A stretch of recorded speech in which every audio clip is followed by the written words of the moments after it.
Welcome to our Saturday gathering where we explore together ways to work with our mind, with our emotions, with taking care of our body, and seeing how we work with the different challenges that arise in our life. Well, the title for today is Mindfulness and Self-Acceptance.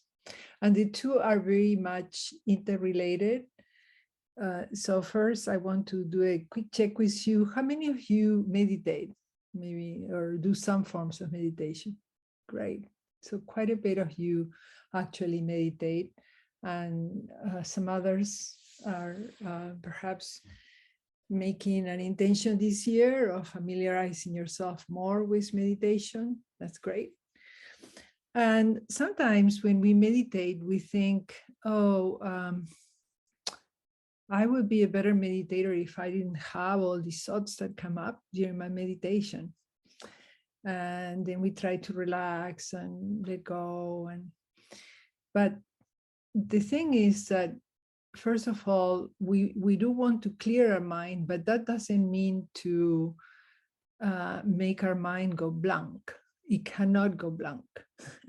It's just of the nature of the mind that there are always going to be thoughts and emotions coming up. The question is how we relate to those contents.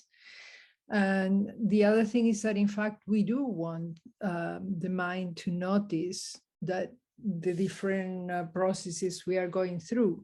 So, but usually what happens is that a thought comes up and it gets connected to another thought more or less on the same line. And then sometimes it gets connected to some emotions that we have about that particular way of talking to ourselves about ourselves or about whatever challenge we are in. And that take us blindly into processes where the mind kind of runs on its own. And the whole practice with mindfulness, with meditation, is really to train the mind to come back to an object of meditation, but not because that object is the most important. So, often we use the breath, and the breath is a wonderful tool we have because in itself it calms our body, and when our body gets calm, our mind also calms down.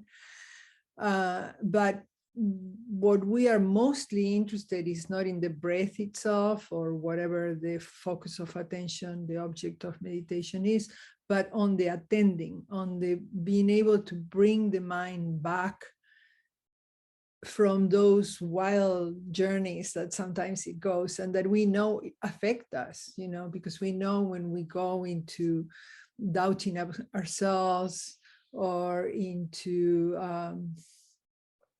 distrusting ourselves or others, or regretting the past or worrying about the future, we get into these spaces where transformation doesn't really happen. What happens is a lot of worrying or a lot of thinking or a lot of emoting, and that's perfectly fine. Is what we do 80% of the time. We have different thoughts, often repetitive thoughts, so the thing is, okay, we are starting to become aware of that we are having all that stuff moving inside us. And what we are practicing during mindfulness or meditation or contemplation is just working with our mind, so that the mind is not really an obstacle. It just does what it does. It thinks, it relates things one to another, etc. And unfortunately, it has this 5-to-1 tendency to go towards a negative. But if we work with it and we keep, gently coming back with trusting ourselves and trusting the process and trusting our mind, that it can be tamed, and that then it can be a great ally for us, for whatever we want to develop as traits, as ways of being, and ways of relating. So those are the two options. Either we allow it to run wild, and often it takes us a bit to the negative. It takes us away from the present moment, which is the only moment in which we can really work. Or we can intentionally and paying attention, bring it back again and again to something where the mind can rest. And a space where the mind can rest, for example, it can be the breath. It can be the breathing. It also, something that I find very grounding is when my hands actually go to my heart or my throat, or whatever part. When I bring these hands that are usually occupied with the rest of the world doing things, and I just kind of bring it in and let it rest in the heart, and that already kind of calms the whole process of trying to find satisfaction or peace or resolution outside through thinking and through going to the past or going to the future. So just kind of coming back home to your heart, to your body, to the present moment with kindness. That's the other key element. And for that, I was mentioning today the central idea of practicing self-acceptance through mindfulness, and also self-acceptance while we are practicing the mindfulness, so that we become, we develop this muscle of being kind to ourselves. And from there comes all the rest. Because if we are not kind to ourselves, we cannot be kind to others. If we don't experience it in ourselves of, pausing, taking a few breaths, contemplating whatever arises, wherever we are at the time, and it changes. Sometimes we are more calm, more peaceful, more focused. Sometimes we are agitated for whatever reason. But if we just can keep remembering that our essence is this calmness, that it gets covered when circumstances, climatic conditions happen, and then there is, wind or storm or rain or whatever inside us, and that's okay. Those are also fluctuations. Life is impermanent. But if we can deeply trust that within us there is this space of peace, and that we know how to come back to this home, to this space of inner guidance, of resting in your own goodness, even if you doubt that you have that goodness. Just being kind to yourself, that's the first step towards goodness, towards yourself and towards others. So I wanted to share with you today some quotes from this book, which I like very much. It's called The Path to Enlightenment is Not a Highway.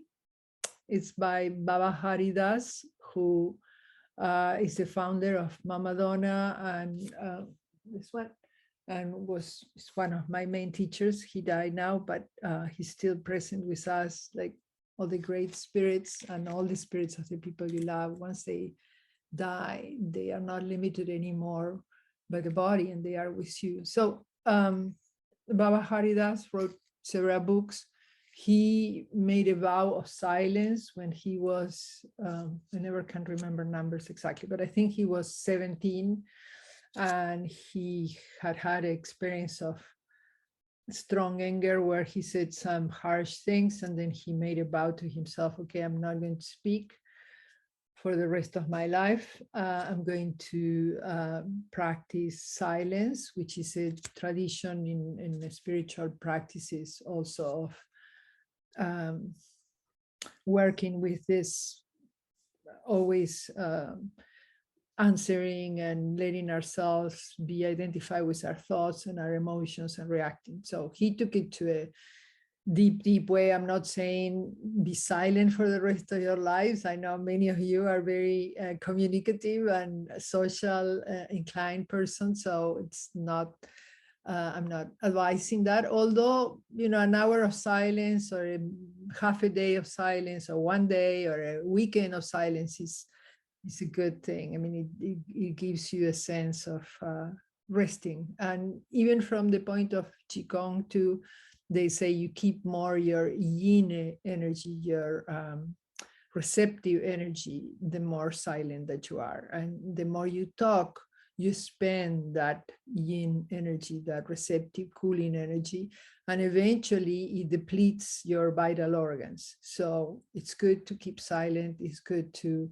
rest, cool down, don't always be on the immediately answering and demanding lots of things of yourself, etc. Especially all of us, which are 50 plus. I think it's important at any age, but we need to be especially reminding ourselves of this as we keep aging, because it's a way of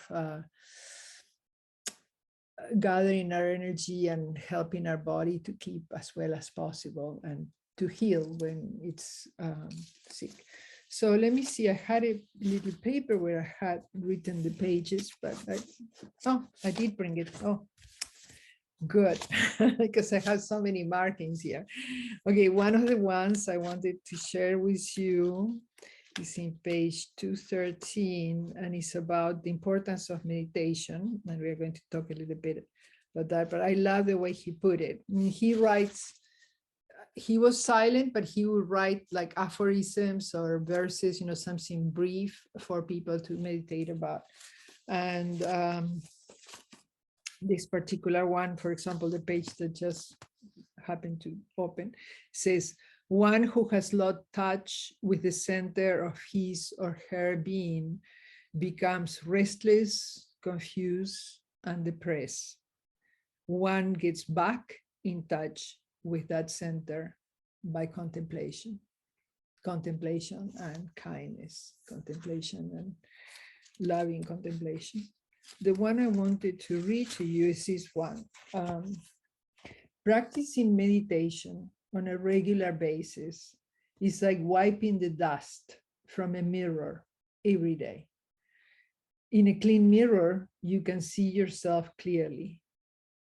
Similarly, in a clean mind, the self is seen. So the self is this Buddha nature, this higher capacity for inner peace and for love and observing without getting tangled into our ups and downs of emotions and thoughts and all that. We are not repressing them or ignoring them. We just kind of contemplate them and then drop in a deeper center of peace. So let's practice some of that. Again, he says practicing meditation on a regular basis is like wiping the dust from a mirror every day. In a clean mirror, you can see yourself clearly. Similarly, in a clean mind, the self is seen. That's how you get in touch with that greater space within you, which is a space of inner peace. And I love this image of the mirror. Other teachers also talk about this and other traditions, in the sense that if we can be like a mirror to our thoughts and emotions, it means we are not judging ourselves for whatever arises. We are also not identifying with the thought, the particular thought or emotion, and letting the mind and the heart just race after those thoughts. And as we contemplate and reflect whatever is, you know, arising, since we are not unconsciously giving more fuel to it, which is what we usually do, one thought takes to another plus an emotion or whatever, and there it goes, a big escape in the past or the future, plus often a heavy burden of negativity. If instead of all that, we just allow the thought and the emotion to arise, but we don't react identifying ourselves with it, then we are reclaiming some of that energy that was a charge in the thought and the emotion to the process itself of observing. And so that's the key and the secret for being able to, on the one hand, get to see what's happening. You take a few moments every day to sit and to breathe, and with the intention of observing whatever contents are there and allowing them to manifest and to eventually dissolve and pass. And then maybe another thought comes, but it's a good way to kind of allowing things to air so that they don't fester inside, but also that we are not carried away with them. So in that sense, that's what it means to be like a mirror for your thoughts. No reaction to, oh, I don't like this thought, or oh, I don't like this that I did yesterday, and why did I do it if I knew better, but I still got hooked in the social lines, or maybe I still got angry or whatever. Okay, yeah, I had that. Maybe I wasn't what I wanted to be or do at that time. And that's another experience. Is past. Maybe I take some note of whatever other direction I want to go, but without judging, without getting role model. And it's a beautiful way. Somebody else had said that taking these few moments to meditate every day is like flossing your mind. Every day you brush your teeth and you floss your teeth, and then taking these few minutes to let the things arise and just observing, okay, you're there, keep breathing, allow it to dissolve and pass. It's like flossing your mind, so it's a good practice, because anything that could be otherwise blindly stuck there, you are just consciously allowing the time to floss it, get it loose, let it go. It's great for your mental health, your emotional health, your physical health. So it's really, really lovely. He has one or two quotes that I wanted to share with you too before we do the practice. There is one here which I thought it was just very lovely. 108.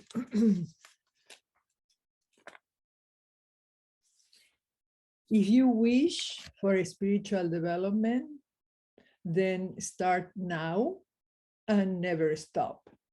Don't wait for an auspicious day to come. Right?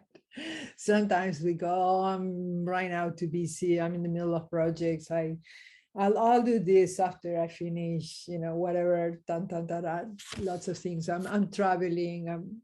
So the idea is that you can take a few minutes every day, and that the secret also is to every day regularly to take a little time to do it. And if you don't have time to do it, or for whatever reason you forgot, or we're not in the mood or whatever, but you have this commitment, okay, I really want to have it in my life, don't flagellate yourself, just keep recommitting and coming back, because whatever you practice, that grows. So you're practicing this commitment to training your attention and intention, and really is like very, very powerful what we can do with training our attention and intention. I think I have shared with you other times that William James, the father of North American psychology, said in I think it was just like end of 19th century, he said the capacity to train your attention and to train your mind to come back to the present moment, to observe what are these processes that are happening in you, is the bedrock of will, of character, and of emotional health. It's not exactly the quote, but that's the idea. You probably can look it up in internet, but he was saying how important it is, more than thinking and figuring out things intellectually. even more important than that and more transformational from a psychological point of view and an emotional health. And also there are many studies now that show that also for physical health is this capacity to train your attention to not just run wild in these cycles of thoughts and emotions, but come back to the present moment, come back to breathing and observing. And then that will help you with not only getting acquainted with the processes of that your mind and emotions are running inside you, but also with whatever you want to keep developing in the sense of inviting and developing in your life, and working with your own mind and spirit.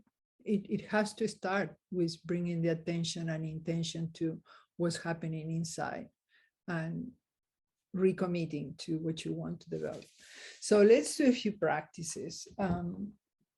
First, let's start with one with breathing, simple one. We are going to combine here some teachings from Thich Nhat Hanh, which I find very, very useful when my mind doesn't want to come back to the present moment. Let's suppose I'm doubting myself, or my acupuncturist told me I'm overheating myself from who knows what.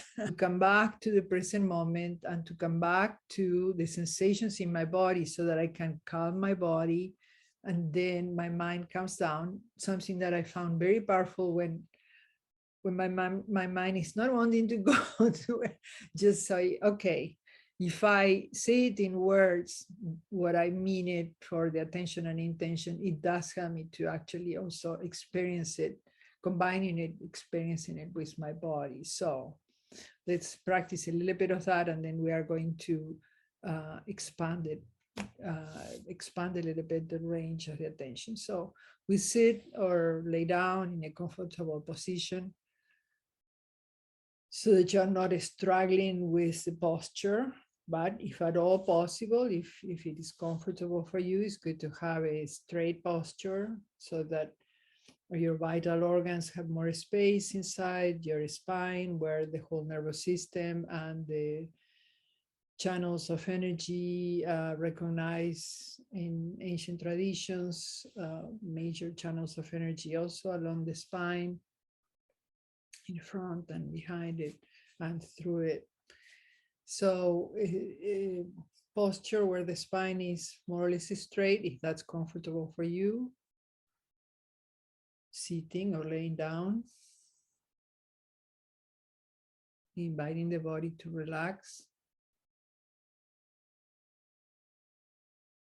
And for a moment, bringing the attention to the breathing. And let's start with this humble beginning of starting with the most basic, telling our attention and intention.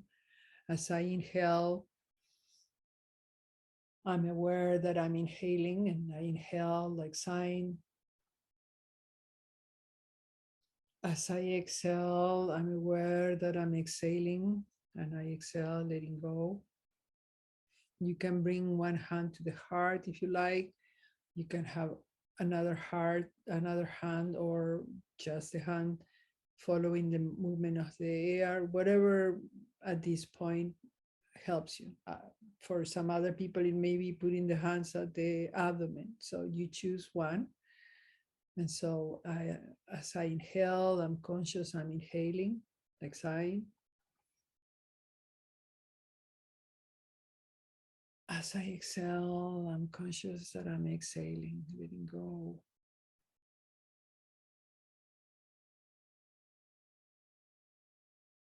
One more time. As I'm inhaling, I'm conscious that I'm inhaling.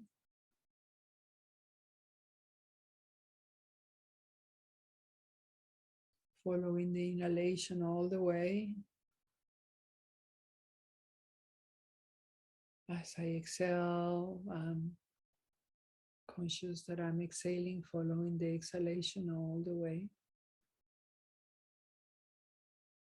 And then you can just say inhale, same process, inhaling a sign.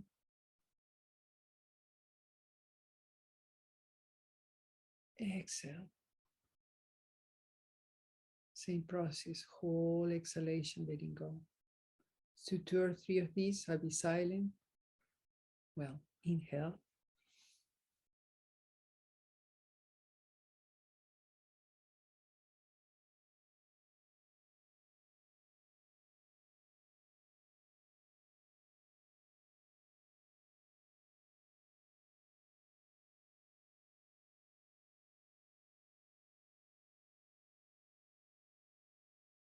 With the sensations in your body, and if something else arises, that's okay too.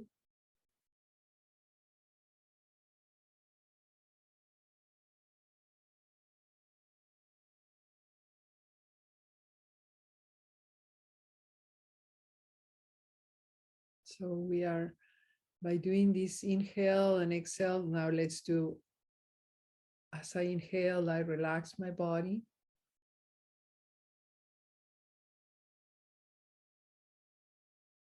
As I exhale, I smile. When you smile, everything softens up. Something I would recommend to all of you who do meditation, who are experiencing meditation, not only now, but other times on your own. See what happens when you smile, how it softens everything.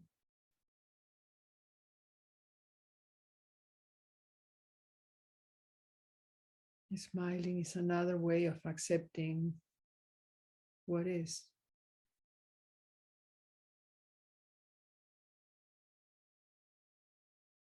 So after several of these of inhaling and exhaling, we notice our body starts to relax. And as our body relaxes, our mind relaxes a bit too.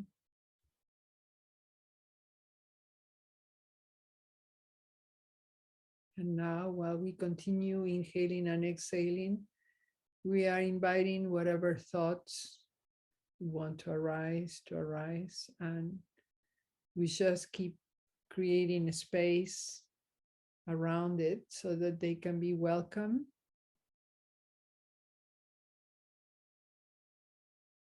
And observe. So there is, on the one hand, the observing, this capacity you have of minding, of observing, and on the other hand, the capacity of manifesting thoughts and emotions. And there is a little space in between so that it's okay. Whatever arises, it's welcome. It's part of the meditation. And at the same time, there is a little distance, perhaps, because you're observing it. Maybe you can even name it. Planning, fear, anger, sadness. When you name it, you tame it, right? Because you are not identifying yourself blindly with the content. You are noticing the emotion and welcoming it and not being enmeshed with it.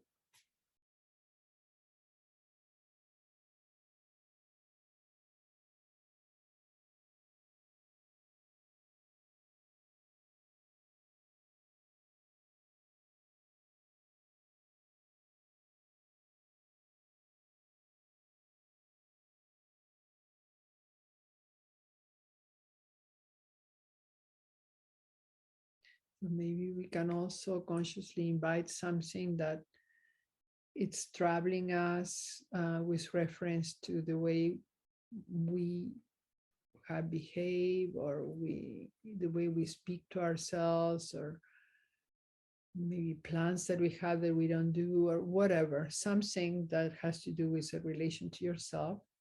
I invite you to have your two hands, or one hand at the heart, the other can be at the tummy if you like, which is the area of your presence in the world. The heart is more the area of interrelating. So as you have the hands softly touching your body, invite something that's troubling you, perhaps, and see if you can create a space around it and find new intuitions on how you want to welcome that and work with that. Welcoming yourself wherever you are.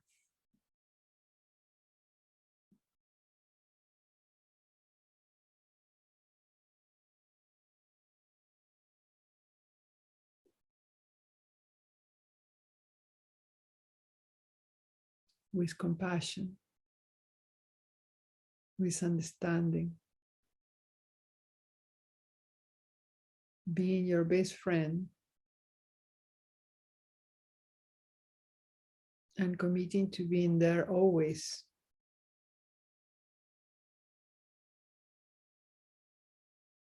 With kindness.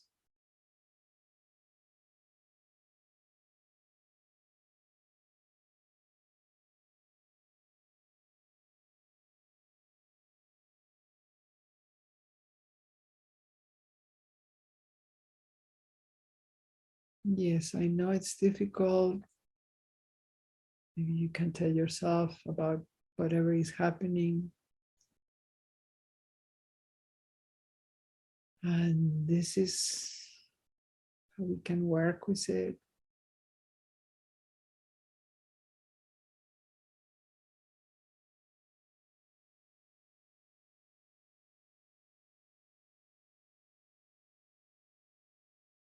Remembering that whatever you cultivate, that grows. So you have to start in a space of kind attention and overcome the habit we all have to be harsh with ourselves, to sometimes feel that we are unworthy or that something is wrong. Nothing is wrong. We are whole and complete, but we have these constellations of climatic conditions that sometimes make us inside, that sometimes make us doubt ourselves or judge ourselves and forget that the transformation is going to come from kindness.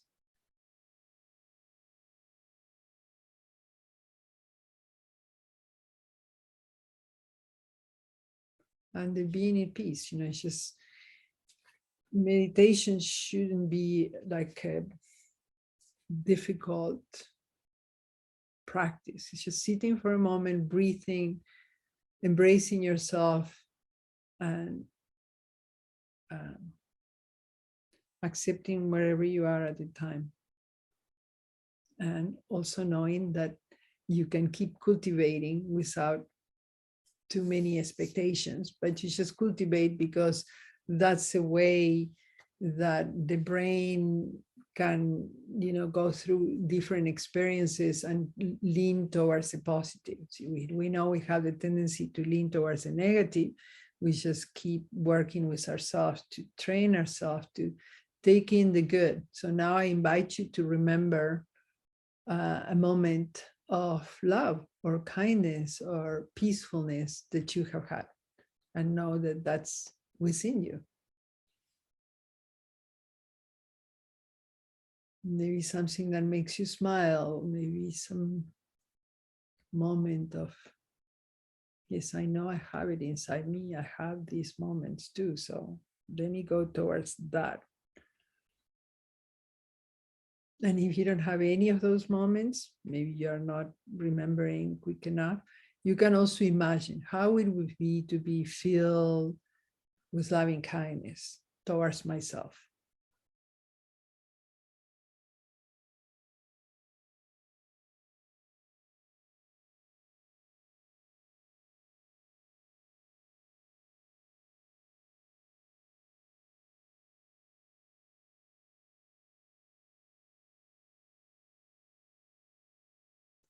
To wish myself to be well in body and mind, through relaxing this body and relaxing the mind, to being kind, to be safe from inner and outer dangers. Often we create the dangers inside us by the way we react. So we need to keep paying attention to learn to respond instead of reacting. Learn to just chill, cool down, be friendly towards yourself. And it's amazing how harsh we often are to ourselves. So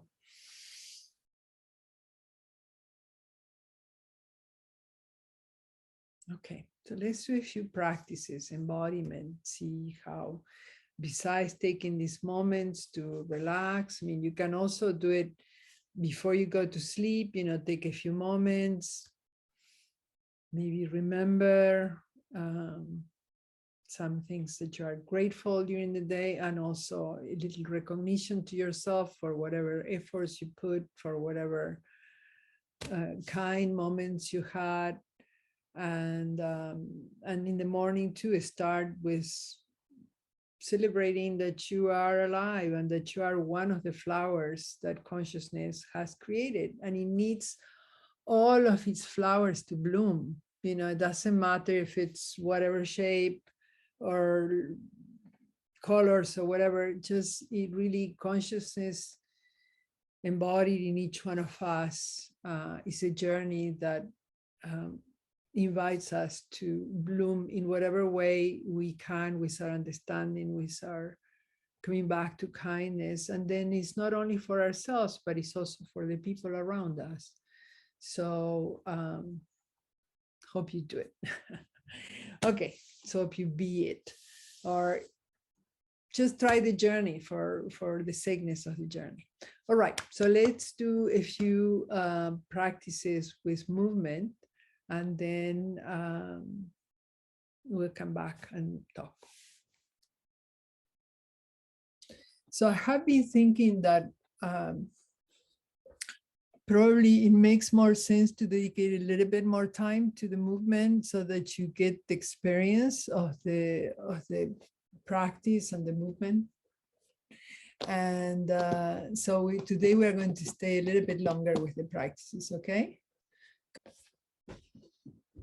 So these practices are from Qigong. As you know, Qigong is a system that was developed over thousands of years in China, and the same as classical yoga, talks about the continuity and experience, the continuity of body, mind, and spirit. So although they are movements, they are contemplative movements where we move slowly and we bring the attention to the stillness within the movement. And again, this is another practice very much related to what we were saying just a moment ago, of on the one hand being the bird that watches, and on the other hand being the bird that moves. So we have these two birds within us, and I invite you to contemplate the stillness within the movement. The movements are slow, so they lend themselves also to this kind of contemplation. So you feel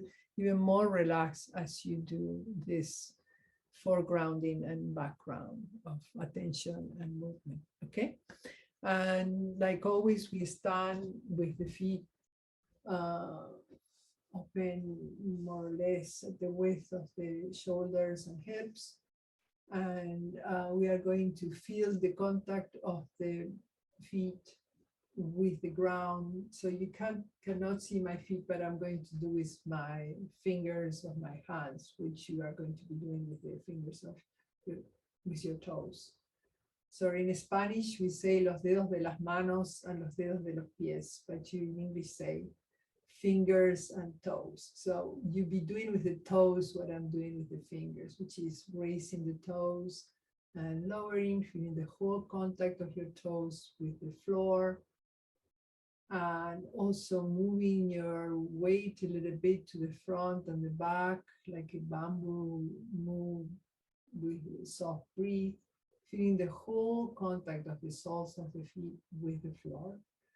And also to have a sense of alignment, we are going to imagine that the head is a sphere, perfectly balanced on top of the sphere of the chest, and both of them on top of the sphere of the abdomen, and that there is an unbroken column of energy that runs from the pelvic floor to the top of the head, so that we have this sense of alignment of the three spheres, and the rest of the body is relaxed and loose. Yeah, great. Okay.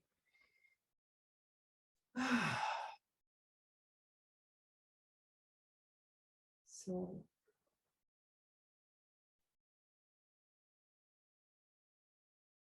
we are going to do a movement like if we are water, and the water is observing the character of the waves that come up and come down, and of the tides that go up and come down. So the idea is that we, our spirit, is like the water, and the emotions, thoughts, etc., are like waves that come up and down, and tides that come up and down. But there is this sense of deeper grounding and deeper flexibility that allows us to work with all this. So this movement comes from the 8 silk brocades. It's called rising wave, swelling tides. But the idea is to experience the centering within those other movements. And the movements are slow and relaxed. So we inhale, raise the arms like if it was a wave that's moving in the ocean to the height of the shoulders. And then it's all coming down, and we are relaxing as we exhale. So that was the wave. And then comes the tide. The tides, we form like a vortex here, and we inhale, and the tide rises. And we are the water that's observing, okay, tide is coming up. Now tide is coming down as we exhale.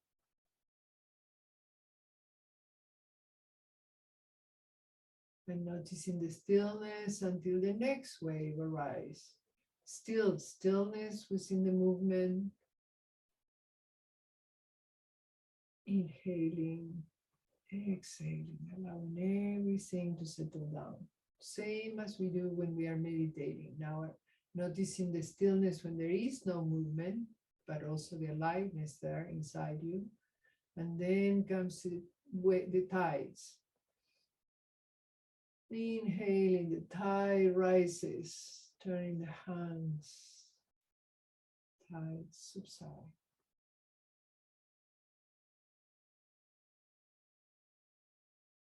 Waves.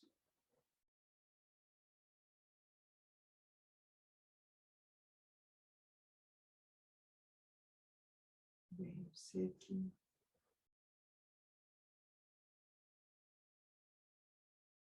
Tides.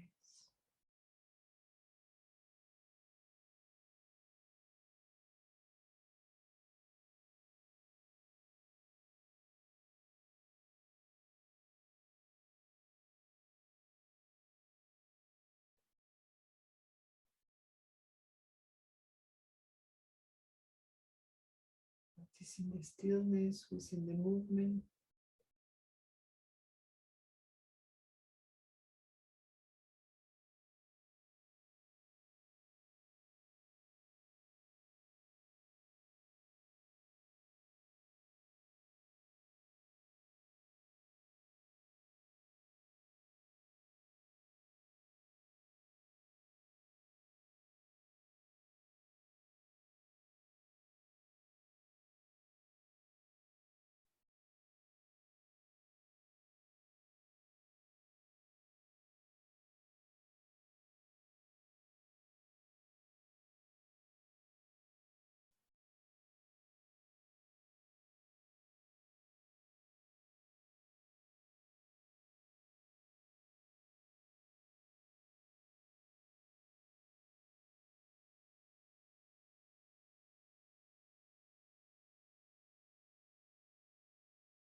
Two more times.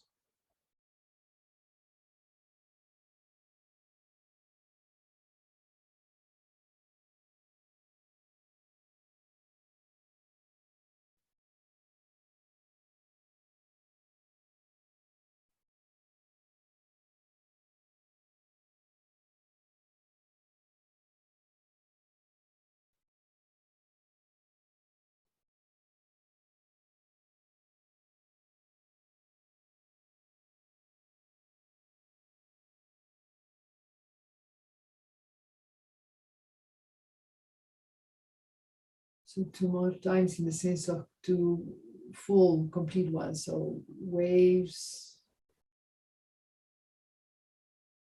and tides. That's counts for one, and this is the second one. Waves and tides.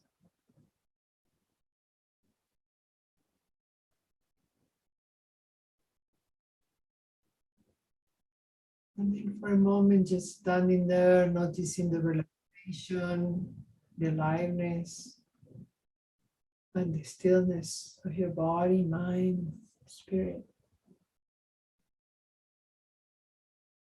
Maybe you notice some tingling in your hands. That's chi moving there, lots of chi. So this is one. I hope you practice it. And then we are going to do one more. And this next one is called The Lotus Rises Above the Water.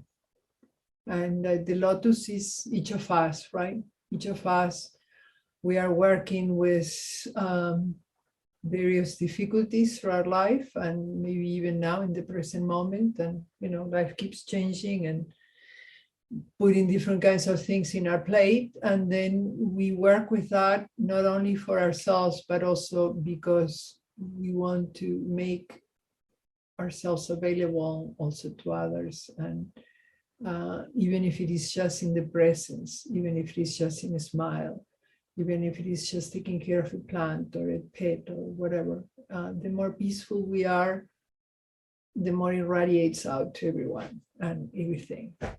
And it's also very good for our health. So, okay, so this comes from another system, 5 kriyas, 5 actions towards vitality and inner peace. And this particular kriya is called The Lotus Raises Its Head Above the Water.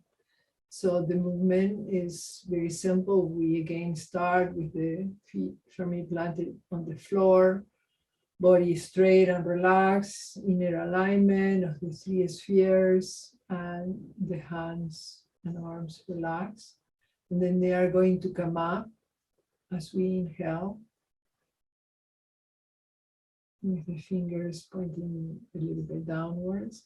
And then we are going to receive, we think, the energy from the surroundings, good things, complicated things, whatever. We hold all that in our heart and lungs, and we breathe as we bow. Just sensing for a moment this giving of energy to our heart and lungs. Also very good during these times of COVID.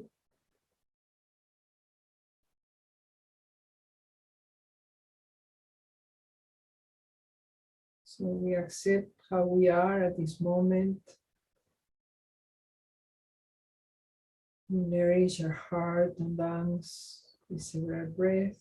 Then after the next exhalation, we inhale, raise the head, raise the hands, and bring forth an offer. The lotus offers its beauty to everything around. So we are going to do 5 of these.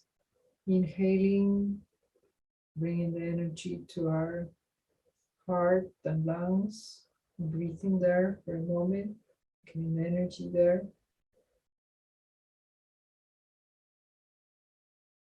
And also accepting ourselves, coming to terms with ourselves, loving ourselves.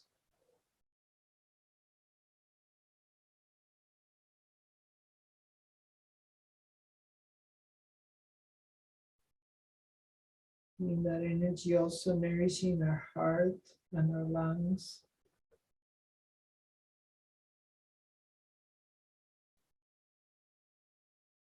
And after a moment of nourishing them, we exhale. In the next inhale, raise the head, raise the hands a little bit as you inhale. And that's the moment that the lotus raises above the water and shares its beauty with everything around. So 4 more of these at your own pace are beside you.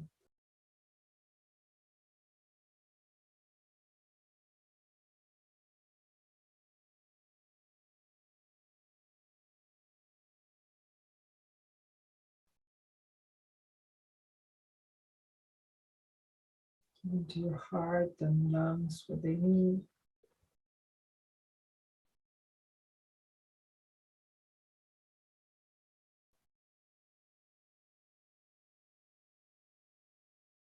Two.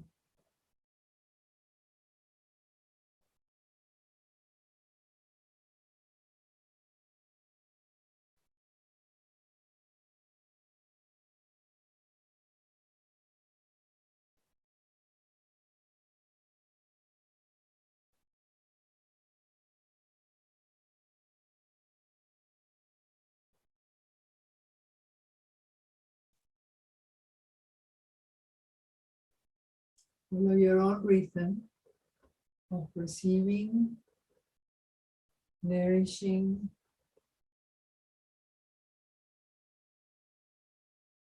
staying with your heart and lungs, with yourself, in appreciation for all your life, all the efforts you have done, continue to do. I think it's good enough, and we keep working. Beside you.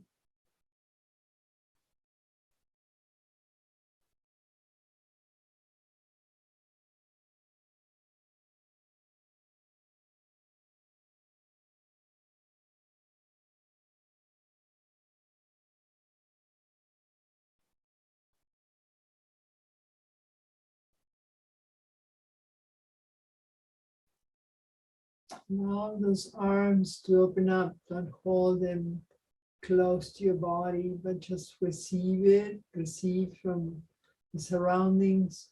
Bow your head. Nourish your heart and lungs with your breath and kindness. And then as you bring your hands, allow them to stretch forward and totally open, like a bird that expands its wings. Yes, yes, yes.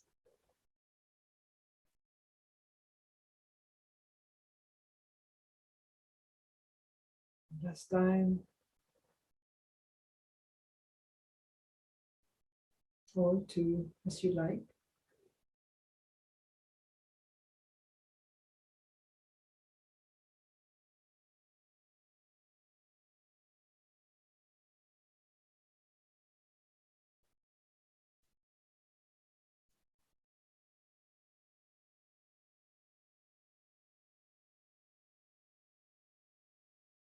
So remember your own process of plowing through the mud and the water and embracing your own head, your own heart above the water, sharing, opening up,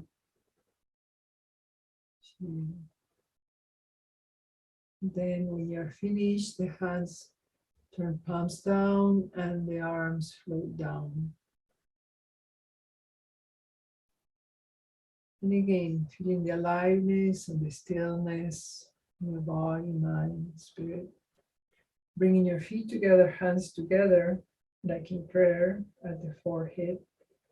Remembering blessings in your life, maybe one or two blessings that you are particularly thankful for at this moment.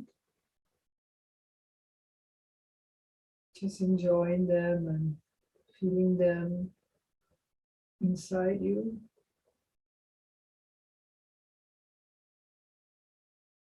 Giving thanks, smiling.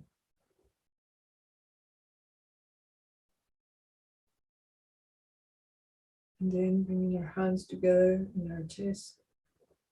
Like in prayer, we send a waft of peace to someone that we know is struggling.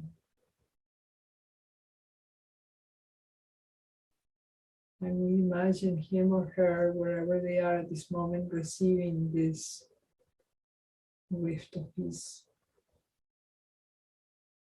Feeling a little bit less burdened by what they are going through. So we're touching a little bit of their inner peace, their inner strength. We smile to them and imagine that they smile too.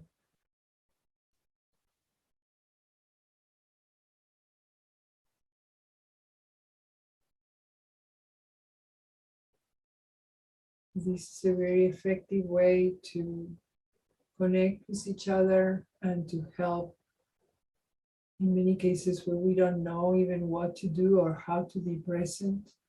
We can always send love and peace, and it's amazing how it does do its own little miracles, its own work.